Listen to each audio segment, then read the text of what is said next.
Hey comic fans, your pal David here, give you guys another edition of the Comic Fix. Now this is part 2 in this week of reviews. Now first up I'm going to do my DC stuff. And we're starting off with the Batman titles that came out this week. Now the first one I'm going to show you is a one I missed last week, but I finally was able to pick it up, and that is Batwoman issue number 12. It has been 9 months since the first child was abducted, and Batwoman has been on the case. She's been hunting these urban legends that are supposedly supposed to bring her to these children. In here we see her interrogating Bloody Mary.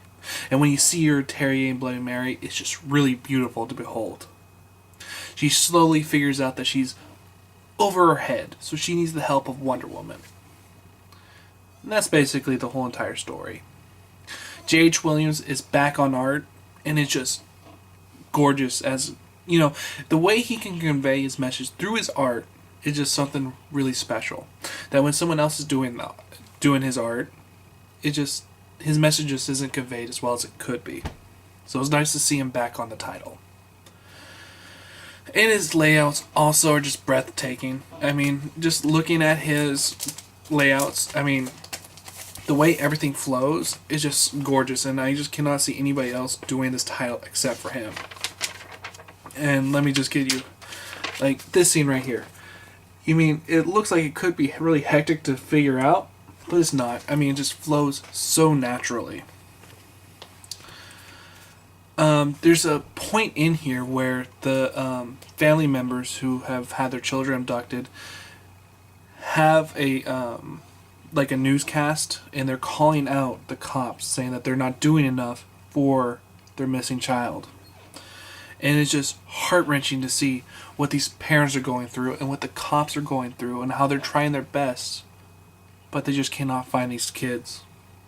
So everything is just everything is so well conveyed in this book that's just really good. I mean, I was really down on the series after J.H. Williams stopped the art, because he could only do the art for so long before he falls behind. So he had somebody do it for the last 6 issues. Well, now that he's back, everything is back on track with Batwoman. So I'm going to give Batwoman issue number 12 a 5 out of 5. A really cool book, and also has Wonder Woman in here, and who does not love Wonder Woman in the New 52? Next up, Batman the Dark Knight. Batman wakes up. He's found himself captured by the Scarecrow. The Scarecrow goes and uses the fear gas on him, some new stuff that he has made.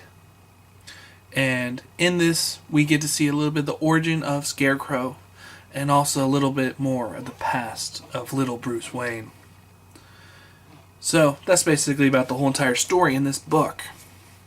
But the great things about it is that the art in here, there's some times where you see with shadows, and the shadows are of Bruce's parents dead on the street, and it's just really creepy and something you may not notice, but if you look closely at the art, there's just these messages in all the pages.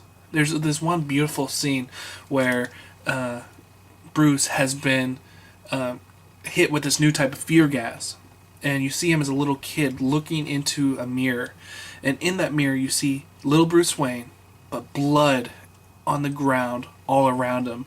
Just a kid that was born in blood.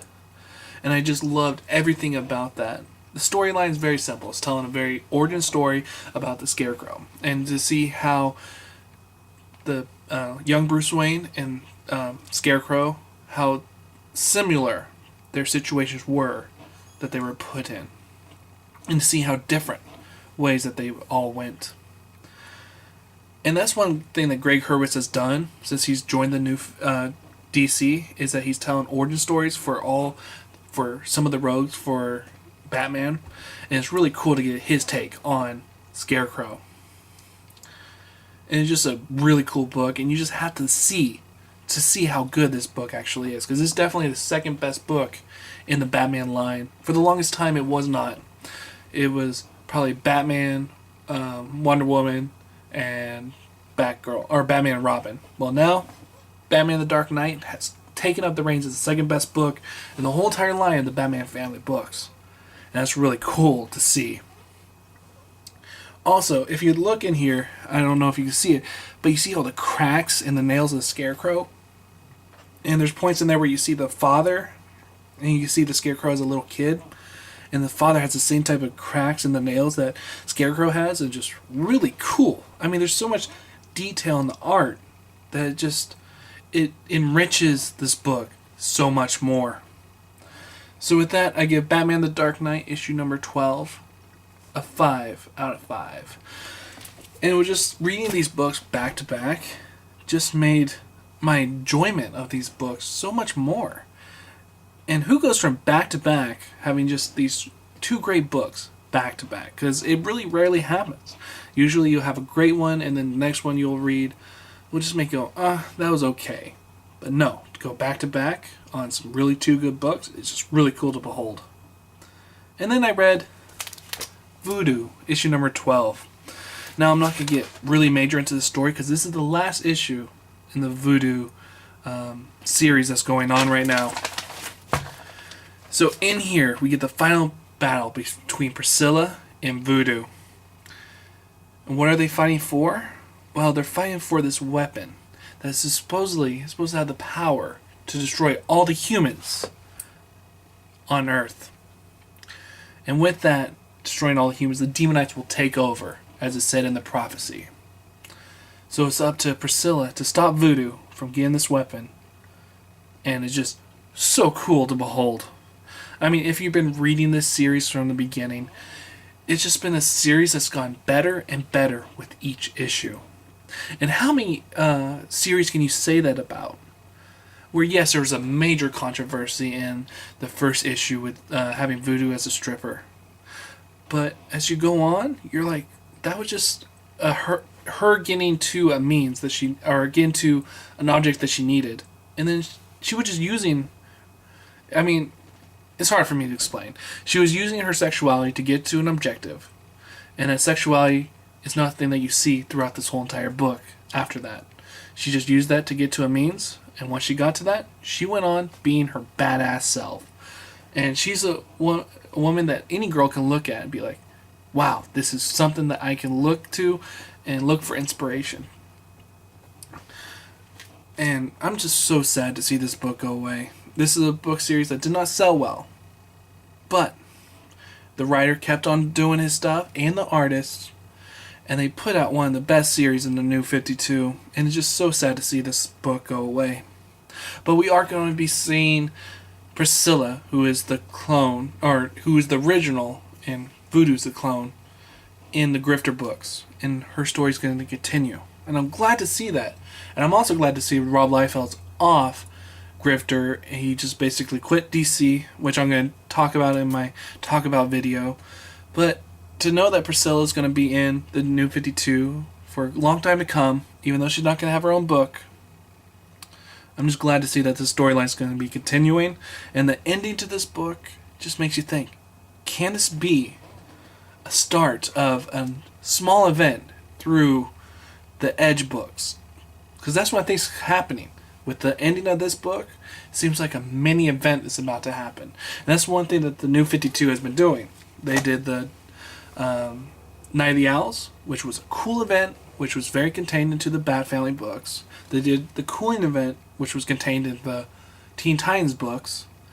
And now to get an event that seems like it's building up in the Edge books is pretty cool. So if you're a fan of the Edge series line that's in the New 52, you're in for a really good time. Oh, if I haven't given this a score, and that is a 5 out of 5. And I'm really sad to see the series go away. So that's 3 books in a row with a 5 out of 5. If you're new to my series, just know I don't do that.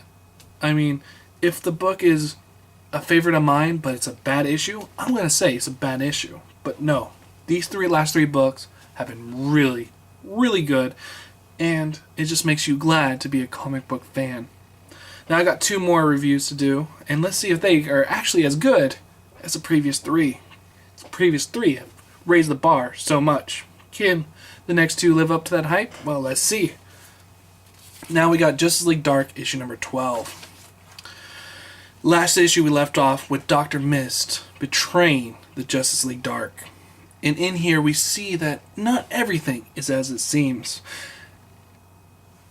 And also, it's a brand new story arc for the War of Book of Magic. And it was interesting though, because I thought this storyline was continuing, because the last 3 issues have been dealing with the same situation, so I thought it was pretty strange that they have a new story arc for this book, because it didn't feel very natural ending in the last issue. So that's one little mark I have on this book. And also, it does have a lot of setup. I mean, there's a lot of times where you have the characters talking to each other and see where they're at with one another. But the fun part in this book is that when you get the villains talking to each other, and a mysterious man comes into the picture. And what this mysterious man does is just really cool, and you just see that he is the boss of everything that's going around, and he's just putting the pieces together to get to his objective. It was really cool to meet this guy, even though I do not know who he is. But then there's a part in there where you got Constantine talking about history between him and Santana. And it just, at that point, you get a character that was betrayed by Constantine and Santana. And you're just like, oh, there's a guy that's in the black that's been, who you're wondering, who is this guy? And then to get it ruined like this from a story that you're just like, wow, why didn't you just say, oh, this is who the mysterious guy is? Now, I may be wrong, because they did not reveal who the mysterious guy is at the end of this issue. But it definitely is going to be that guy, because I've seen this story 1,000 times before. And also, a thing that works in this book is that this book is very photoshopped. I mean, it's not natural art, and it definitely does have a computer helping it out. But it really does work in this book. I like the style that it has. It's not relying so much on the Photoshop of it, but there is that, and I've actually been enjoying it, because usually I don't enjoy the Photoshop type of art, but in this book it actually works. It has style to it. So with all that, I'm going to give Justice League Dark issue number 12 a 3.5 out of 5, and it's a fun book series, but just this issue had some pretty moments in there.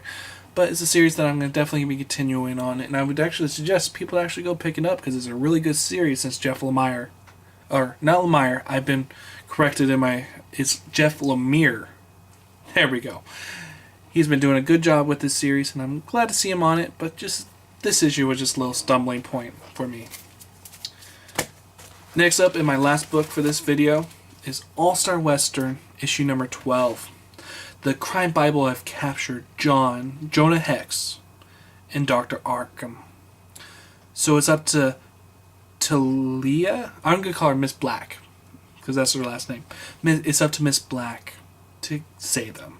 And when she does, it's in a brutal way that's just so much fun to read, but definitely not for kids. So basically it's about a story just about Miss Black trying to save Jonah Hex and Dr. Arkham. And just like in every single issue with Jimmy Palamonti and Justin Gray, they just make a fun story and just have some humor in it, and it's dark humor in this book, but they just make it a fun read. And then the art with it, showing the brutality of Miss Black, is really cool. I mean, just seeing how the flow of this book is, it's just really cool. And I like the way that they just have the panels in this issue. There's a part where like a tomahawk, Miss Black throws a tomahawk and you see the tomahawk going and then cutting off somebody's head, and you're just like, oh god. And you see the reaction from the people who just saw this guy's head just get torn off. It's just really cool, but a little bit funny. And then to see the interaction between Talulia, I'm just calling her Miss Black, and Jonah Hex at the end, is just really cool, and it's a very natural ending for this story arc that they've been telling All-Star Western. And that's one thing you cannot say for most series in the DC New 52, is that with the Zero issues coming out, a lot of the series they've been having to wrap up their series a little bit early. But in this issue, it feels like it's a natural ending to go into the 0 issues next month. So with that, I'm going to give this series, or not this series, but this book, a 4 out of 5. Really cool last 5 issues. I mean, I've really enjoyed them. And they just show me why the New 52 is just so great. I mean, you could have characters like Batwoman, and just seeing the different styles between each book is the reason why I go to the New 52. I feel like they're trying to push the envelope a little bit more than Marvel. And with most of the books being $2.99, the only $3.99 book that was in this whole entire bunch was All-Star Western. And so they're a lot better value than I think than the Marvel books that you get out there. In my next review show, I'm going to be doing some reviews of the Teen Titans, Superman, Green Lantern, the New Guardians, and finally, The Flash. There's one book that I forgot to pick up this week, and that was I, Vampire, so you'll get that review next week. But this is David saying I hope you guys enjoyed the Comic Fix, and if you're a new watcher, subscribe up top. If you're an old viewer, like on the bottom. My name's David. I'll see you guys on another fix.